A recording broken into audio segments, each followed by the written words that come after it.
예, 성경 봉독하겠습니다. 오늘 함께 보실 말씀은 마가복음 14장입니다. 마가복음 14장 12절에서 16절 말씀입니다. 마가복음 14장 12절에서 16절 말씀. 제가 먼저 읽고 교독하도록 하겠습니다. 무교절의 첫날 곧 6월절 양 잡는 날에 제자들이 예수께 여짜오되 우리가 어디로 가서 선생님께서 6월절 음식을 잡수시게 준비하기를 원하시나이까 하매 예수께서 제자들에게 돌을 보내시며 이르시되 성대로 들어가라. 이러면 한 동이를 가지고 간 사람을 만나리니 그를 따라가서 어디든지 그가 들어가는 그 집 주인에게 이르되 선생님의 말씀이 내가 내 제자들과 함께 6월절 음식을 먹을 나의 객실이 어디 있느냐 하시더라 하라. 그리하면 자리를 펴고 준비한 큰 다락방을 보이리니 거기서 우리를 위하여 같이 읽겠습니다. 제자들이 나아가 성대로 들어가서 예수께서 하시던 말씀대로 만나 6월절 음식을 준비하니라. 아멘. 우리 한번 인사 나누도록 하겠습니다. 새해 복 많이 받으세요. 한번 인사 나눌까요? 예. 우리 한 번 더 인사합시다. 예수님은 당신의 죄를 사하셨습니다.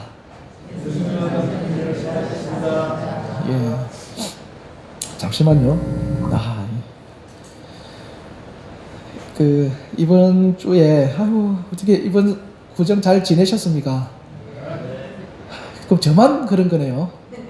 제가 지금 코로나 걸려가지고 갑자기 월요일 날 몸이 좀 이상하더라고요. 병원 가서 이제 검사를 해보니까 요즘은 독감하고 코로나 같이 검사를 해주더라고요. 딱 코를 이렇게 쑤시는데 제가 깜짝 놀랐습니다. 그래가지고 검사해보니까 독감은 아니고 코로나 양성이 나와서 일주일 내도록 그렇게 이제 우리 방에 또 격리시설이 있을 줄은 몰랐어요. 그거 딱 갇혀가지고 그래 일주일을 보냈던 것 같습니다. 그래 일주일을 보내는데 뭐 지금은 이제 격리 끝나고 해도 그래도 좀 조심은 해야 되거든요. 해서 오늘 아마 예배 마치고 나가실 때 제가 따로 인사드리지는 못할 것 같아요.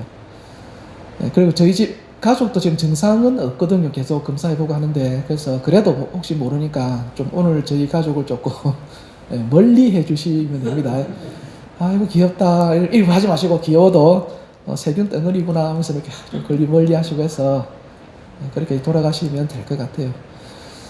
그래서 이번 구정에 저희는 어디 못 찾아갔습니다. 어르신들 가족들 아직 못 뵙고 있는데 하루는 이제 저희 집 애가 아빠 오늘 우리는 할아버지 댁에 안 가냐고 이렇게 질문을 하더라고요. 그래서 할아버지 댁에 보통 이제 애들 안 가거든요. 같이 가자 해도 안 가는데 갑자기 왜 찾지 이랬더만 속셈이 있습니다. 가면 뭐가 나옵니까?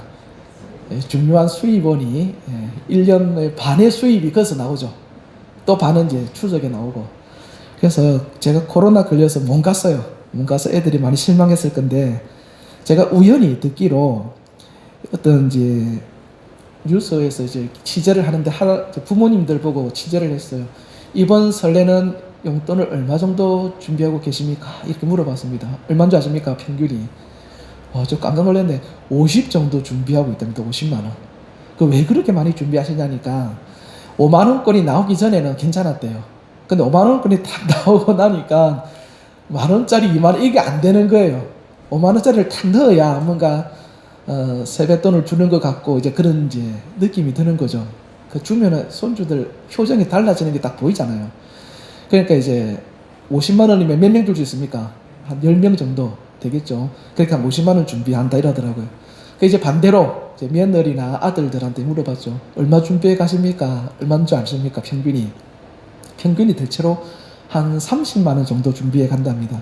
그럼 누가 손해봅니까? 부모님이 20만 원 손해보시는 거예요.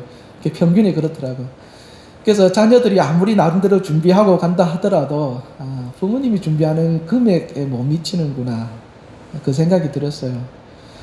우리가 하나님을 위해서 무언가를 한다 하고 애쓴다 하고 힘쓰지만 하나님께서 저와 여러분들에게 베풀어 주신 그 은혜에 어떻게 거기 보답이 되겠습니까? 전혀 안 되죠. 하나님이 우리에게 베풀어 주시는 것 이상의 것을 우리가 바칠 수가 없더라는 겁니다. 그래서 혹여나 우리들 속에 교만한 마음이 들고 내가 더 이렇게 하나님 앞에 잘 해드리지라는 생각이 들 때마다 아니다. 내보다는 누가 더 우리에게 더 큰 은혜를 베푼다고요? 하나님께서 큰 은혜를 베풀어 주시는구나 하는 그 마음을 가지고 겸손하게 살아갈 수 있는 저와 여러분 되시기를 바랍니다. 예, 오늘 본문 말씀을 잠시 나누면은요, 오늘 본문은 유월절에 관한 내용입니다. 성경에 보면은 예수님께서는 제자들과 함께 유월절을 총 3번 지내십니다. 3번 지내시는데, 이 마가복음 14장에는 총 3번의 그 유월절 중에 마지막 유월절, 3번째 유월절을 어떻게 보냈는가, 그거를 이제 14장 본문에서 보여주고 있습니다. 보여주는데 오늘 저희가 읽었던 본문 있죠. 12절에서 16절까지.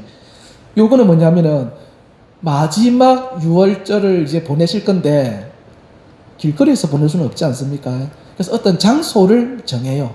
그래서 그 장소를 어떻게 찾는가 하는 것을 굉장히 세세하게 요 기록이 되어져 있습니다. 그래서 우리가 볼 때는 뭐 그 장소 구하는 거, 그건 뭐라고 우리는 그렇게 생각할 수가 있는데, 성경에 그것을 세세하게 기록을 해 놓았다라는 말은 중요하다라는 겁니까? 안 중요하다는 겁니까? 그 중요성이 있다라는 거예요. 중요하기 때문에 이제 그렇게 기록을 해 놓은 거죠. 그래서 저도 이 본문을 그냥 넘어갈까 하다가, 사실 이것보다 그 뒤에 나오는 내용이 더 중요하지 않습니까? 그래서 이거는 이제 다음 주에 하기로 하고, 이 부분을 굳이 기록을 해 놓으셨는데, 이 부분도 한번 조금 조사를 해보자, 연구를 해보면 어떤 내용이 있을 거다 하고, 이제 본문을 이제 하나하나 살펴간 거예요. 그러니까 그거 이제 여러분들하고 함께 나누도록 하겠습니다. 아직 목소리 회복이 좀 안 돼가지고요. 오늘 본문 13절에 보시면은요, 우리 13절 한번 찾아보시겠습니까? 13절. 예수님께서 방을 구하기 위해서 먼저 하시는 일이 있는데, 13절 우리 같이 한번 읽어보겠습니다. 시작. 예수께서 성내로 들어가라. 그리하면 물 한 동이를 가지고 가는 사람을 만나리니 그를 따라가서. 저는 오늘 이 성경 말씀을 하나하나 풀어가면서 제 마음속에 기대하는 바는 뭐냐면, 성경에 대한 재미를 저도 여러분들도 함께 느꼈으면 좋겠다.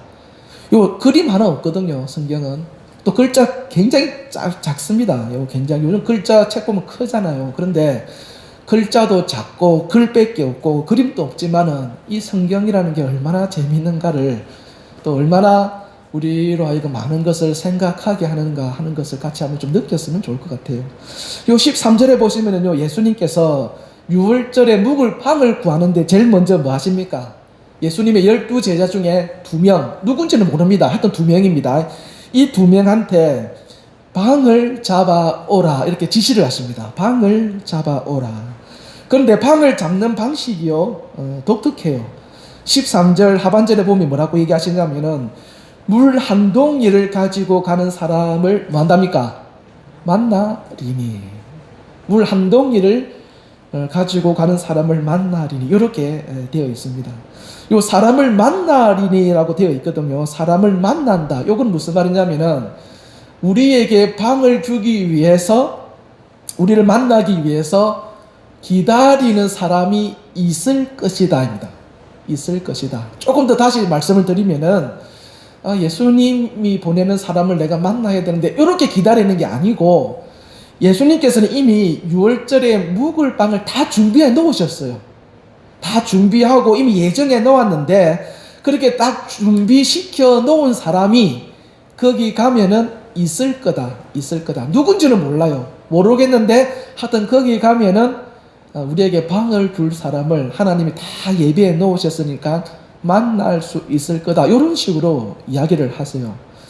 그러면 그 지역에 갔을 때 요 예수님이 보낸 지역이 사람의 왕래가 많은 곳이거든요. 우물가 아닙니까?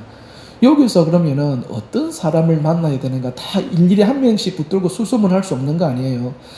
근데 예수님이요, 13절 그만 읽었던 하반절에 힌트를 주십니다. 여기 보면은 어떤 사람이랍니까? 물 한 동이를 뭐 하는 사람요? 가지고 가는 사람이래. 물 한 동이를 가지고 가는 사람. 여러분 옛날에 윌리를 찾아라, 아시나? 윌리를 수많은 그림들이 있는데 거기서 윌리라고 하는 특정 인물을 찾는 게 있거든요. 굉장히 찾기 힘든데 야 이거 서울에서 김서방 찾는 것도 아니고 이 무지 찾으라는 거지 생각이 들잖아요. 근데 저도 이게 몰랐는데 성경에 관련된 자료들을 쭉 찾아보니까 재밌는 걸 발견했어요. 어떤 거냐면 이 당시에 우물에서 물을 길어 가잖아요. 그 일을 하는 사람이 누구냐면은 여러분 남자일까요 여자일까요? 물을 깃는다. 남자가 할까요 여자가 할까요? 누구일 것 같습니까? 물 깃는 거 그 물 길어 봤습니까? 저 길어 봤거든요. 저희 외가가 시골인데 우물에서 수도가 안 들어요. 우물에서 물을 길어 가지고 나르는데 와 그거 진짜 무거워요. 무거워 진짜. 근데 그 힘든 일을 이 성경이 기록될 당시에는 누가 하냐면은 여성분들이 합니다. 여성분들이. 대단하죠. 저는 이 여자분들이 이 일을 어떻게 했을까 하다가 요즘 깨닫습니다. 왜냐면 집사람이 이렇게 장복 오는 무게를 제가 보거든요. 그걸 저는 못 드는데 그걸 기뜩 들고 제 엘리베이터 없잖아요. 그 4층까지 들고 올라오는 거 보고 그 뒤로 제가 무조건 부인 말이라면 순종하기로 했습니다. 말 안 들으면 겁나더라고. 그걸 해내더라고. 그래서 이 시대의 물동이는요 아가씨하고 엄마하고는 다르더라고. 딱 그 말입니다. 뭐 다른 거 아니니까 오해하지 마시고. 그래서 이 시대에 이렇게 물을 깃는 일들은요 여자들이 주로 하는 일입니다. 그런데 13절 하반절에 물 한 동이를 가지고 가는 사람이라고 되어 있잖아요. 여기서는 그냥 사람이라고 되어 있는데 여기 이제 우리나라 단어하고 성경에 쓰여진 언어 히브리어나 헬라어하고는요 특징이 있는데 어떤 특징이냐면 각 단어마다 남성과 여성의 단어가 달라요. 같은 단어를 하더라도 그 일을 하는 주체가 남성일 때 사용하는 단어가 있고요 여성일 때 사용하는 단어가 있어요. 그래서 여기서 물 한 동기로 가지고 가는 사람이라고 했을 때 이 사람은요 어떤 단어가 쓰여졌냐면 남성을 의미하는 단어가 쓰여진 겁니다. 그래서 남성 단수형으로 쓰여졌어요. 그러면은 그 당시 사람들은 우물가에 남자가 많겠습니까? 여자가 많겠습니까? 여자가 하는 일이니까 여자들이 많죠. 많은데 딱 남자 한 사람이 물 한 동이 자기 체구에 맞지 않게 한 동이를 딱 들고 가는 사람을 찾으라니까 찾기가 쉽겠어요? 어렵겠습니까? 찾기가 쉬운 거죠. 그러니까 예수님이 이렇게 딱 힌트를 주신 거예요. 그 가면은 그 여성분들 많이 있을 텐데 그 중에 딱 남자 한 명이 물 한 동이를 들고 가는 사람이 있을 거다. 이제 그게 이제 13절에서 예수님이 하시는 이야기들하는 겁니다.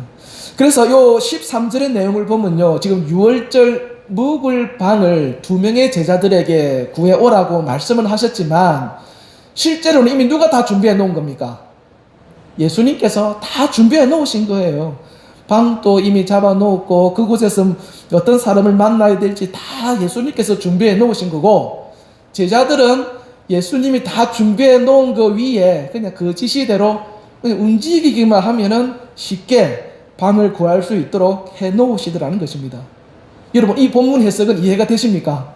그러면 이거 가지고 이제 우리의 삶을 한번 돌아봐야죠. 우리의 삶을 어떻게 돌아볼 수가 있을까요?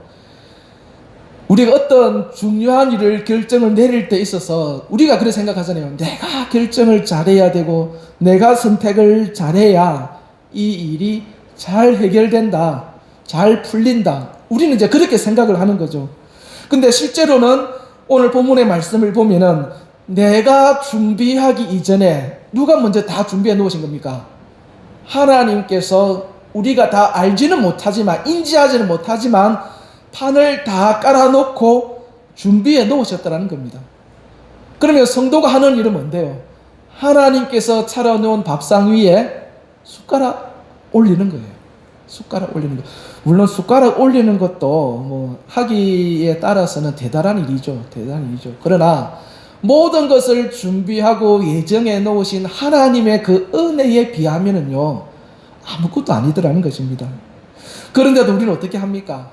내가 잘나서 내가 선택을 잘하고 내가 결정을 잘 내렸기 때문에 이 일이 잘 풀리고 있더라고 착각을 하더라는 겁니다.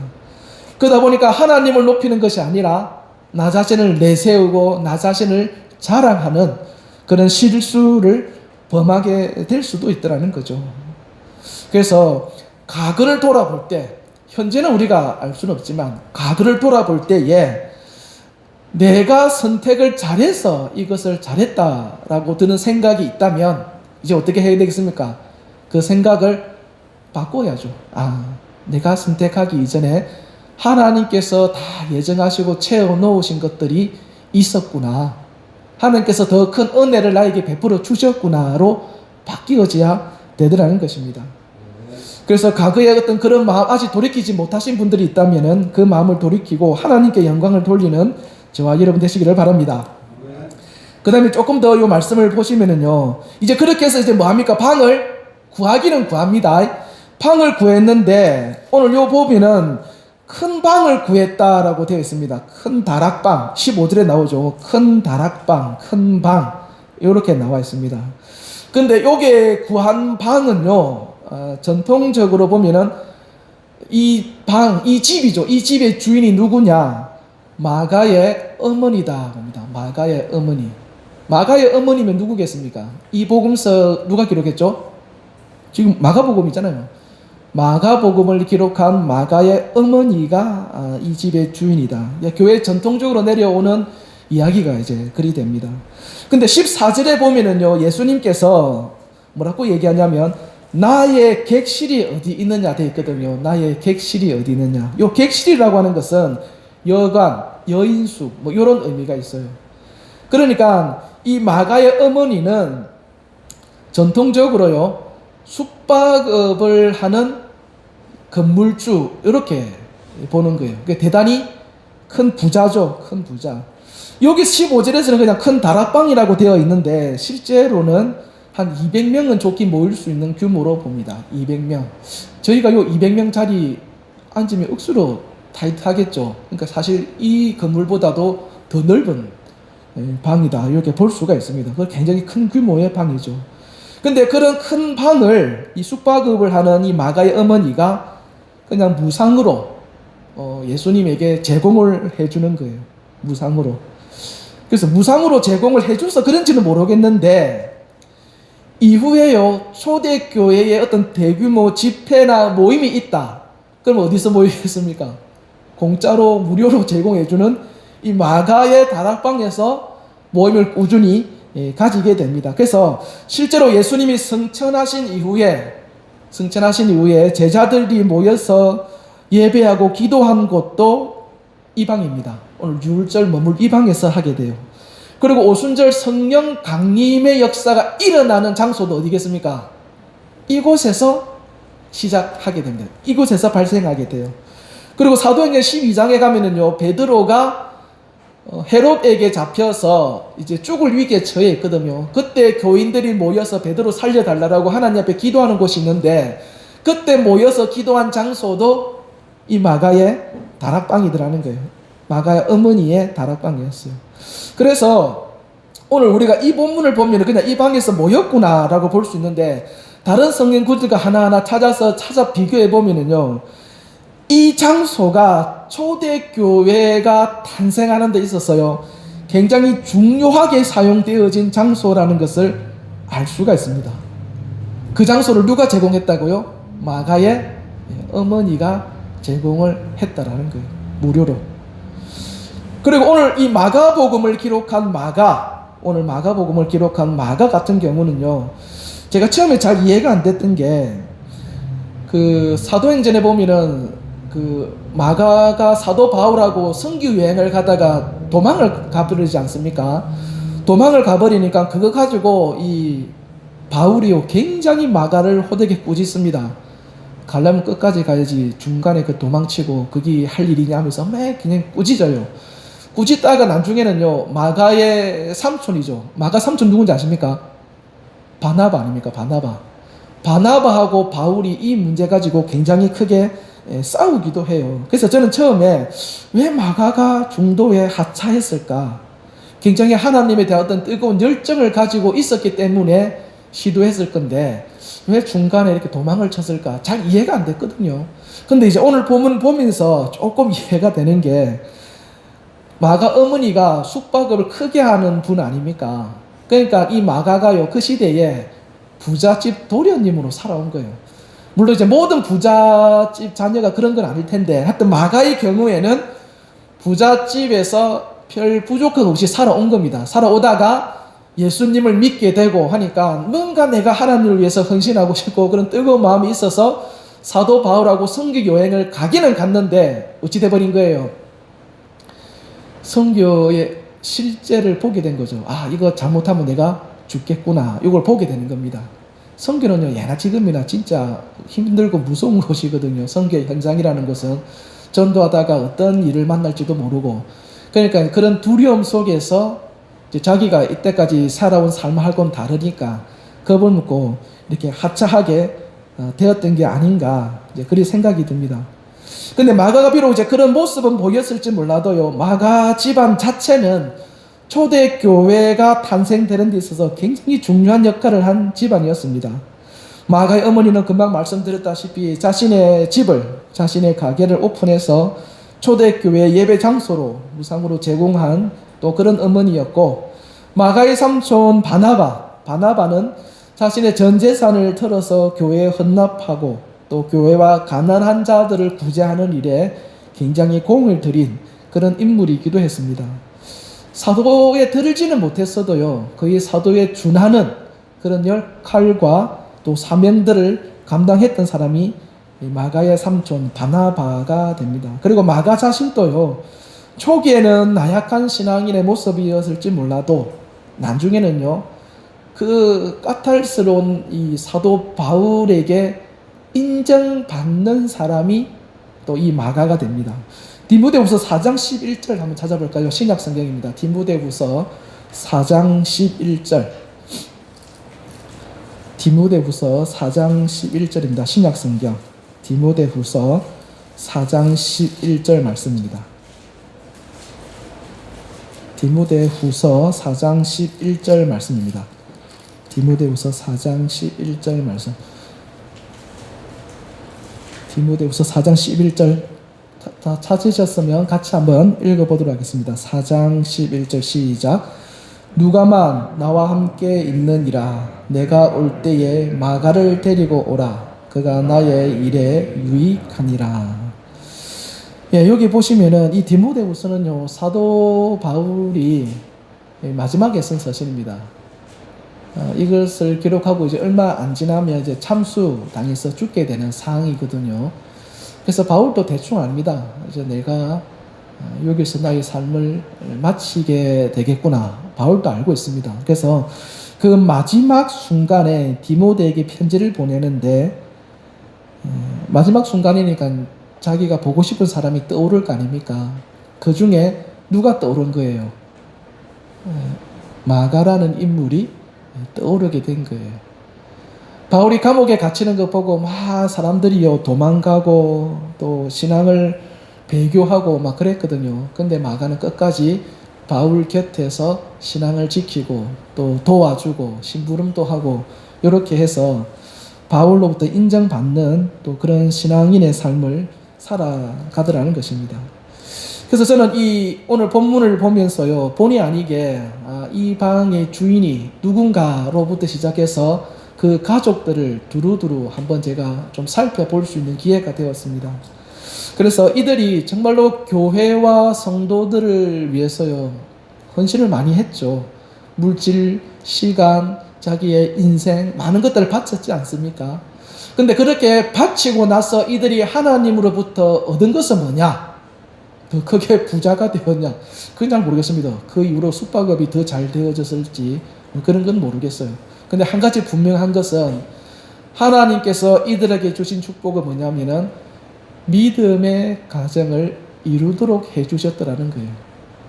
가족과 친척 속에 구원의 역사를 하나님이 허락해 주시더라는 거죠. 기본적으로 하나님의 구원은요, 가정 구원입니다. 사도행전 16장 31절에 보면 제가 읽어드리겠습니다. 사도행전 16장 31절. 주 예수를 믿으라. 그리하면 너와 내 집이 구원을 받으리라. 이렇게 되어 있어요. 그래서 성경에서 구원에 대해서 얘기할 때 기본적으로 어떤 거냐? 성경이 말하는 구원은 가정 구원이 됩니다. 가정 구원. 이 땅의 성도들이 받을 수 있는 가장 큰 복 중에 하나가 저는 이것이라고 봅니다. 모태신앙은 잘 모릅니다. 모태신앙은 가족들이 같이 모여서 예배 드리고 같은 신앙생활을 공유한다라는 그 복, 그 기쁨을 모릅니다. 근데 저는 불신 가정에 태어나서 예수님을 믿었는데 제가 예나 지금이나 가장 크게 부러웠던 건 뭐냐면 이제 중고등부 때부터 쭉 교회 다니면서 한 가족이 같이 교회를 섬기는 거, 예배 같은 신앙을 가지고 예수님을 믿는 거, 그게 저는 참 크게 그게 부럽게 와닿았습니다. 그래서 저것이 진짜 복이다. 저는 이제 그걸 어릴 때부터 깨달아지더라고요. 그래서 얼마나 기도를 많이 했는지 몰라요. 하나님, 믿음의 가정으로 변화되기를 원하고 또 그런 믿음의 가정을 꾸리길 원합니다. 대충 짧게 잡아도 15년 걸렸던 것 같습니다. 15년 걸려서 이제 교회 안 가면 안 되는 그런 가정이 됐죠. 저거들도 압니다. 주일은 교회에 간다. 그렇게 만들어져 가는 거예요. 그래서 여러분, 우리가 예수를 믿으면서 많은 복들을 받고 누리고 싶어 할 겁니다. 그러나 여러분 기억해야 될 것은 성경에서 우리에게 준 가장 큰 복 중의 복은요, 온 가족이 같이 모여 하나님 앞에 예배 드리는 겁니다. 더 좋게는요, 같은 교회 속에서 같은 말씀을 들으면서 그렇게 신앙생활을 하던 복이 되더라는 겁니다. 그래서 지금 당장에는 나에게 그런 복이 없다 하더라도 그것을 복인 줄 알고 기도하면은요, 저는 반드시 하나님께서 우리의 기도에 응답하여 주실 줄로 믿습니다. 그리고 저는 그런 동일한 믿음을 오늘 이 자리에 있는 저와 여러분들이 함께 누릴 수 있게 되기를 바랍니다.